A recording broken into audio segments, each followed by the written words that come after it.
Di mata banyak orang, harga diri lu terukur dari isi dompet lu, bukan dari kebaikan lu, bukan dari kerja keras lu, bukan juga dari tanggung jawab lu, tapi dari seberapa banyak uang yang lu punya. Untuk dibayanginnya aja rasanya sangat menyakitkan, apalagi kalau kalian yang baru aja ngerasain hal ini. Begitulah kenyataannya. Meskipun gak semua orang, tapi sebagian besar manusia akan menakar tingkat kepeduliannya kepada manusia lain berdasarkan uang. Kalau itu bikin lu marah, bagus. Marah adalah bahan bakar perubahan. Kita mulai dari hal yang paling kejam, yaitu hubungan. Bukan semua orang, tapi cukup banyak, cukup sering, dan cukup nyata. Saat dompet tebal, lu bakalan dipuji. Semua orang berada di pihak lu. Tapi saat dompet lu menipis, lu bakalan diabaiin. Gak ada yang peduli. WhatsApp lu pun jarang ada yang balas. Mungkin mereka takut lu minjem uang sama mereka. Saat gaji lu besar, lu dianggap sebagai seorang pria yang bertanggung jawab. Tapi saat gaji kecil, lu dianggap sebagai beban. Ini bukan teori, ini pengalaman yang dilaporkan berulang-ulang. Sekarang coba deh flashback ke kehidupan lu sendiri. Mantan yang dulu suka pamer foto bareng saat uang lu banyak, sekarang dia di mana? Pasti udah ngilang begitu keadaan berubah. Teman yang dulu sibuk datang waktu lu bisa traktir, sekarang mereka diam saat lu minta bantuan.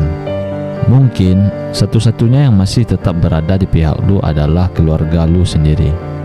Kenapa ini bisa terjadi? Karena uang adalah alat paling praktis untuk menunjukkan nilai di dunia ini. Uang memberikan kenyamanan, status, dan kesempatan. Uang juga mengurangi risiko. Dan manusia dengan naluri bertahan hidupnya sering memilih yang memberi rasa aman. Itu realistis, bukan salah moral semata. Tapi dengar baik-baik, gua nggak bicara soal cinta sejati yang murni. Itu idealisme. Tapi gua bicara soal kenyataan sosial, tentang bagaimana nilai ekonomis mempengaruhi bagaimana orang memperlakukan lu. Dan kalau lu ngira ini hanya berlaku pada orang lain, coba sekali lagi cek lingkaran lu. Contohnya, coba lu dengerin ini. Seorang pria kerja keras, tabah, tapi gajinya kecil. Dia mencintai pasangannya. Dia terus berusaha saat krisis datang. Pasangan itu memilih untuk pergi, cari yang bisa memberi lebih. Keputusan itu menyakitkan, tapi bukan sekedar soal cinta, itu soal rasa aman dan masa depan yang mereka bayangkan. Sakit, ya, tidak adil, tentu. Tapi apakah itu alasan untuk tetap pasrah? Itu adalah alasan untuk lu berubah. Sekarang ada beberapa hal yang harus lu pahami tanpa perdebatan. Yang pertama, uang mempengaruhi pilihan manusia. Bukan hanya emas yang berkilau, tapi peluang hidup yang berkilau lebih kuat. Orang pasti lebih memilih kenyamanan. Itu adalah naluri manusia. Yang kedua, kalau berharap semua orang akan tetap di samping lu saat masa sulit, lu sedang beriman pada hal yang jarang nyata. Solidaritas nyata ada, tapi tidak sepopuler kenyamanan. Jangan pernah bergantung pada kemungkinan langka. Siapkan diri lu. Yang ketiga, mengeluh tidak mengubah kenyataan. Mengeluh soal orang hanya uang tidak akan mengembalikan harga diri lo. Bertindaklah untuk mengubah keadaan. Keempat, bukan berarti semua cinta itu palsu. Banyak juga yang bertahan karena nilai dan integritas. Tapi cukup banyak yang memilih untuk mencari rasa aman secara finansial. Kalau lu udah sadar, sekarang apa yang harus lu lakuin?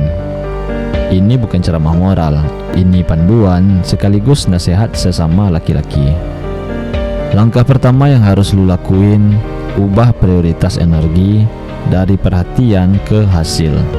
Berhenti membuang energi demi diakui di tempat yang salah. Lu itu butuh hasil nyata, penghasilan lebih tinggi, keterampilan yang bisa dijual, dan jaringan yang bisa memberi peluang. Bangun kemampuan yang orang mau untuk membayarnya. Sederhananya, keahlian harus lebih besar dari omongan. Langkah kedua, investasikan diri setiap hari. Bikin setiap hari sedikit lebih baik dari sebelumnya. Kursus, baca buku, skill digital, jualan, negosiasi, ataupun investasi sederhana. Jangan tunggu kondisi sempurna, mulailah dari hal yang paling kecil, tapi harus konsisten. Langkah ketiga, jaga standar dan batas. Jangan rela jadi kambing kurban demi diterima. Kalau pasangan memilih pergi saat kondisi sulit, itu mengungkapkan nilai dirinya, bukan harga diri lo. Tetapkan standar, dukungan emosional dan finansial minimal. Kalau nggak ada, hentikan pertanyaan dan fokus pada diri lo. Langkah keempat, uang bukan segalanya, tapi pengaruhnya nyata. Belajar mengelola uang, catat pengeluaran, kurangi konsumtif, alokasikan untuk aset. Uang kecil yang dikelola dengan baik lebih berguna daripada gaji besar yang habis untuk status. Langkah kelima, bangun jaringan yang nyata. Lingkungan lo akan membentuk lo. Cari circle yang mendorong perkembangan, bukan yang hanya datang saat traktir. Relasi yang kuat adalah aset, bukan follower kosong. Langkah 6, jaga harga diri saat berproses. Perubahan butuh waktu. Ketika lu naik level sedikit demi sedikit, jangan tukar harga diri lu demi pengakuan instan. Tegas, disiplin, dan sabar. Orang akan menghargai lu karena konsistensi, bukan drama. Sekarang, untuk yang sudah pernah dibuang, disakiti, dan dimaki karena miskin, ini tamparan sekaligus pelukan. Jangan jadikan rasa ditinggalkan menjadi akar dendam. Gunakan itu sebagai bahan bakar untuk membangun versi diri lu yang gak perlu dibela oleh orang lain. Bangun finansial, bangun mental, bangun kehidupan yang bila seseorang pergi, lu bisa tetap utuh. Saat lu ditinggalkan karena masalah uang, hentikan semua kontak emosional yang merusak. Fokus pada 3 hal, yaitu pemasukan, keterampilan, dan citra diri seperti kesehatan, penampilan, dan wibawa. Jangan buru-buru untuk cari pengganti, cari dulu perbaikan diri. Simpan bukti catatan pengeluaran, buat rencana 90 hari untuk ningkatin pemasukan. Sekarang jangan salah paham dulu, gua nggak ngajarin materialistis. Gua cuma ngajarin cara bertahan hidup di dunia yang materialistis ini. Kebebasan sejati bukan tentang membuat semua orang mencintai lo. Kebebasan sejati adalah tidak bergantung pada penerimaan orang lain untuk menentukan harga diri lo. Tapi, sampai lo bisa mencapai kebebasan itu, realita akan tetap berjalan. Orang akan cenderung menghormati mereka yang memberi nilai, dan banyak kasus nilai itu terlihat lewat kekuatan ekonomi. Kalau lu mau dihargai, berjuanglah supaya pantas untuk dihargai. Kalau lu takut orang akan ninggalin saat lu miskin, itu mungkin benar, tapi itu bukan akhir dunia. Itu panggilan untuk berubah. Jangan mau dijadikan opsi kedua hanya karena lu belum cukup berdaya. Bangkit, kerja keras yang cerdas, pelajari, investasikan, dan bangun harga diri lu dari dalam. Bukan sekedar agar orang lain gak ninggalin lu, tapi agar ketika mereka memilih pergi, lu tetap berdiri tegak dengan hidup yang gak bergantung pada tangan mereka.